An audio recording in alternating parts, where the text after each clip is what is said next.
what's up YouTube? So I figured I'm gonna make another video as I'm prepping my chicken, okay? I cook about 8 pounds of chicken at a time, and I use an air fryer, which is back there. So it helps with time. The air fryer also sucks all the fat out. So if you haven't used an air fryer, guys, like, that is a fucking lifesaver. Like, especially when you have to cook a lot of food all the time. Like, I'm in this motherfucker all day. You know what I mean? In between clients, in the morning, I'm always in the kitchen like every other bodybuilder. And if you're serious about your goals, you would be too. You know what I'm trying to say? So, I am using this as my marinade, okay? This is why I use this as my marinade, all right? Basically, there's 20 calories per 2 tablespoons in this. It's really good for prep.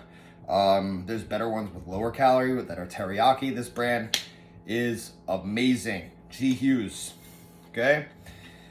So, I guess what I'm going to be talking about today are the different types of diets, okay, that are heavily involved in this fitness industry, okay? A lot of, and I like to use the word diet because you die on it, or you die it, right? The diet dies, right? That's basically how I like to view a diet. The reason I say that is because when you label something like that, that means it's temporary. There's not an end. And unfortunately, without that end, if you have that goal, that this is the end. This is the end goal. I'm going to get there and then I'm done, right? That's a diet. Whereas a lifestyle nutrition program encompasses your lifestyle. So it's something that you could do all the time, forever. You don't have, there's no finishing end goal. Like, you might start with, hey, I want to lose 20 pounds, right? And you'll get to that goal, but then what? Are you going to stop? No, you're not. So you need a lifestyle, because the diet it takes you from point A to point B. There's no other point for it, right? So unless you're a bodybuilder, strict dieting is like not necessary to get to your goals 100%, okay? So the different types of diets, right? So we'll start with what everybody does when they want to go from eating super unhealthy to still unhealthy, but try to label as healthy. It's keto diet. Oh God. You know, and I'm all for a high-fat diet when it's necessary, but it's become so popularized with everybody. Guys, you know what? And unless you're suffering from an autoimmune disorder, high-fat content typically makes people inflame and it gets you sick. You get what's called the keto flu. Okay, the keto flu sucks. You feel like shit. You feel like you're having the fucking flu, but you don't. You know what I mean? You know, you're eating high amounts of butter and fats, and if you're doing it the right way, that's fine. But most people, they don't do it the right way. They'll have their bacon and their butter and then this crap. They'll eat too much protein. You know, with the keto diet, you need a very low amount of protein, like 1 to 2 ounces of protein, maybe 3 times a day. The rest is really high fats, very low vegetables, because vegetables have carbs. So you can't keep that in your diet. You're just not a walking health machine when you're on keto. Okay, you're not, all right? Keto encompasses mainly, okay, I'll explain it. Keto encompasses 65 to 80% fats, okay? 20% protein, 20 to 5% protein, and the rest in carbs, which is like 5% carbs, all right? It's like no carbohydrates, yet, you know, you'll see people, oh, I'm getting my cheat meal, and they have a bunch of carbs. Like, what is the point of that? You're supposed to be on a keto diet in ketosis, right? But you want to have carbs. That doesn't make any sense. So why do that, okay? So if you have an autoimmune disease such as fibromyalgia, epilepsy, etc., the Atkins or keto diet is good for you. Other than that, you should be putting in your body what your body wants, which is carbs. So that goes on to the next thing, the paleo diet, okay? Where you're restricting all your grains, your starches, and your energy source carbs, and you're just eating protein and vegetables. That does not last, guys. Unless you want to be just miserable all the time. That works like when you're trying to get super lean. Right? Then you cut all your carbs. But paleo, I mean, come on. You're going to need a substantial amount of carbs to exercise. When you're in paleo, like you're constantly breaking your muscles down, and there's no carbs to help heal. Right? Because it's not just protein that you need, you also need carbs. So, then we got what is called intermittent fasting. Okay, and there's been nothing that frustrates me more, a diet that's never frustrated me more, and everyone loves to tell you that they're intermittent fasting. They love to tell you. I mean, they'll go out of their way to tell you. Like, they'll walk across the street of traffic just to make sure that you know that the intermittent fast. So, if your goal is to lose weight, wouldn't you think, and don't get me wrong, I've seen it work. I know the science behind intermittent fasting. I know the science behind fasting, okay? Fasting is good. Doing it on a consistent basis. Do you like your metabolism? Because I do, and I like to feed it all the time. Welcome to a tarnished metabolism in like 5 years, if you keep up with that.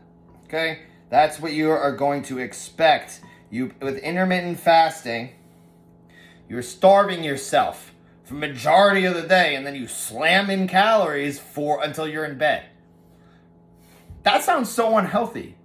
Number one.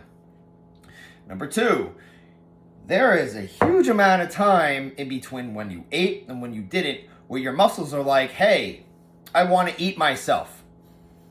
That's what they do to use this energy, especially if you exercise in that fasted state, which I know a lot of people do. And I'm not saying it doesn't work, okay? It gets a backlash for this stuff. This is opinionated, guys, okay? This is my opinion. Take it how you want it, whatever, okay? If you want to do intermittent fasting, if you want to do keto diet, go for it.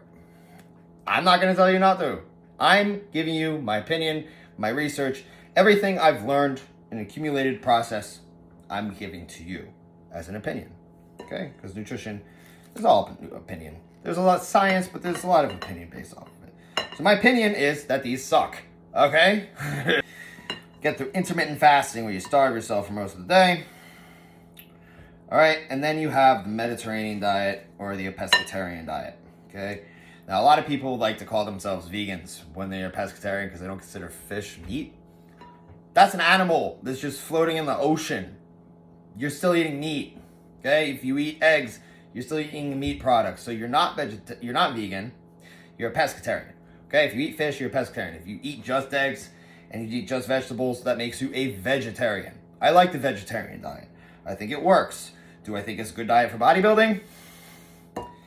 Not necessarily. I mean, I've seen some vegetarian diets come great shape, but you're not going to get as lean as somebody who eats this, you know? So, at the end of the day, health is always priority. I mean, getting to look good is great, but if you're not healthy, then there's no point to it. You know what I mean? So, then we have your average lifestyle diet, which is what I like. I call it the rainbow diet, which means you're getting everything from greens to starch carbs to grain carbs to every source of protein and meat, even eggs. You're getting everything. You know what I mean? Now that is something I can jump on the ship with. And when you do that, you can manipulate carbs, keeping fats where they are, and manipulate carbs to get the body that you want, while all maintaining your health. And you can cook dishes you like. You don't have to restrict things. You don't have to restrict when you eat. You don't have to restrict what you're putting in. You know what I mean? Yeah, you can't have pizza every day. You're not supposed to. But you're not restricting carbs. Like, you're still getting carbs in. You're not restricting fats. You're not restricting certain vegetables. You're not restricting your protein. You know, all these other diets make you restrict everything. Restrictive. You want to be a lifestyle. You want this to continue lasting for as long as you do this, which should be your whole life. You know? So, at the end of the day, you got to choose a diet that works for you and you can stick with it. If that's keto, then Godspeed. If that's intermittent fasting, then Godspeed. You know, that's what you want. I'm not going to tell you it's not good for you, but it's not good for me. Okay? So, I guess the next thing we're going on, right? Lifestyle diet. I guess I'll get a little bit more specific here. I want to talk about the bodybuilding diet. Now, the bodybuilding diet, everybody's got a different diet. Everybody has something they do differently, things that work, okay? But it's pretty generic across the board. You're going to be eating chicken, you're going to be eating beef, and you're going to be eating turkey, and most likely fish. If that's what you know, you can pick and choose your protein sources, but you're going to have to know the macros. You're going to have to calculate everything. Everything needs to be calculated. It needs to be exact. Whereas lifestyle, it doesn't necessarily need to be exact. You don't necessarily need to always keep track of everything. With bodybuilding, on the other hand, you do. You need to keep track of everything from the spices that go in your food to the extra stuff that you put on, like and the vegetables, how much vegetables you're eating. They all have carbs, they all have calories. So it's a very, very, very meticulous diet and lifestyle. I say lifestyle because I do this 365 days a year. I don't take time off from this. This doesn't stop for me. You know, any other athlete, they're done with their season, it stops, you know, at least for a little while. So, there's multiple ways to get shredded, just like there's multiple ways to skin a cat, right? I don't even like using that analogy, but it's true. How I like to do it, what works for me, is to start a very long time out, okay? You want to have at least 20 weeks to get your shit together. It's going to take you a long time to get really ready for a show. Some people it's 12, some people it's 8, some people it's 14, and some people it's even 20. You know, but your first show, you should start 20 at least. Because you don't know how long it's going to take to recomp you.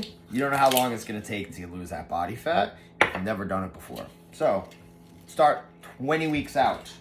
Okay? That's 6 months of work. 6 months of dieting. Alright? It's half a year. Long time.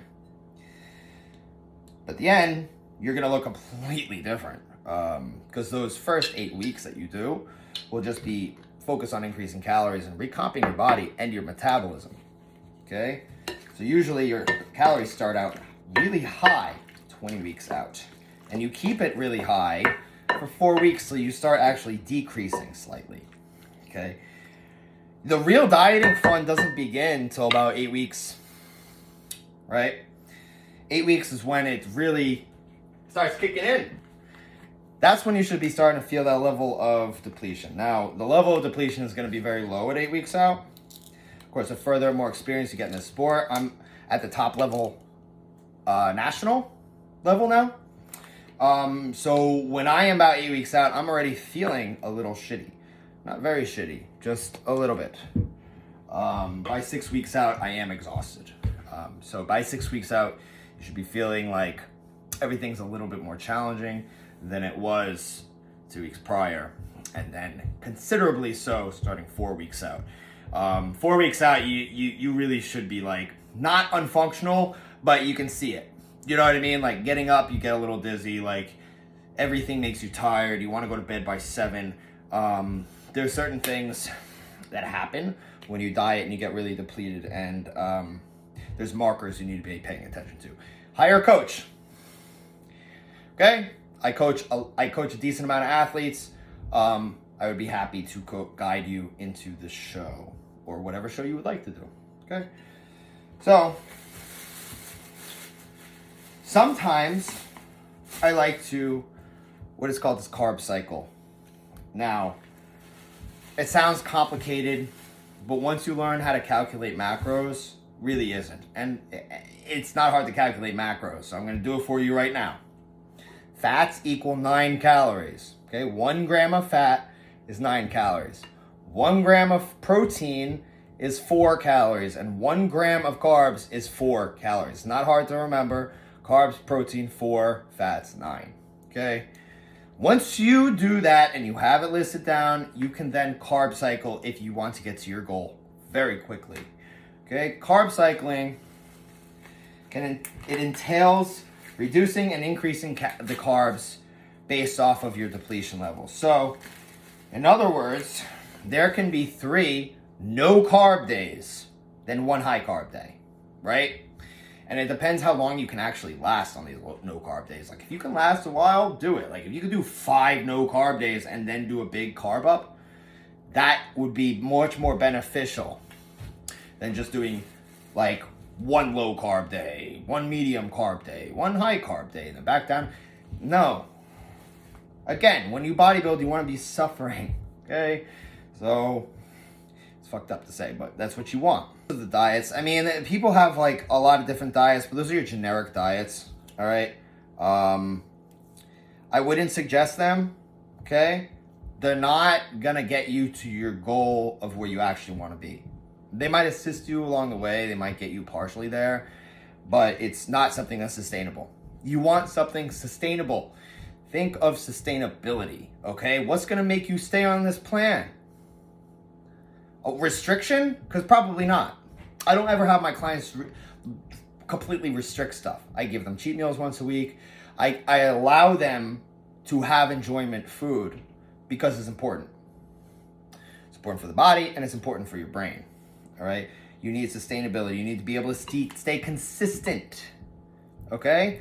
Consistency is the key with this. If you can't be consistent with your specific diet, go do something else. Find something you can be consistent with. And I don't mean go and get sandwiches. That's not what I'm talking about. I'm talking about find food sources that you can cook and find ways to cook it that you enjoy, because it has to be consistent. If you're missing meals every day, just understand that your calories are going like wee, and you're never going to get to the goal you want because your weight's going to go like this along with how you're handling your diet. You know what I mean? So at the end of the day, find something that will work for you. Find a coach that connects to you and it actually knows what they're talking about. You know what I mean? So yeah, that's basically all I got for today. So yeah, I'm gonna keep making these videos. I'm gonna keep pushing out content. I'm gonna if anyone has any suggestions, leave it in the comment section down below. Please like and subscribe. I could really use the support. Everybody have a great day. I'm going to go finish this chicken because I've been holding it in my hand, not actually cutting it.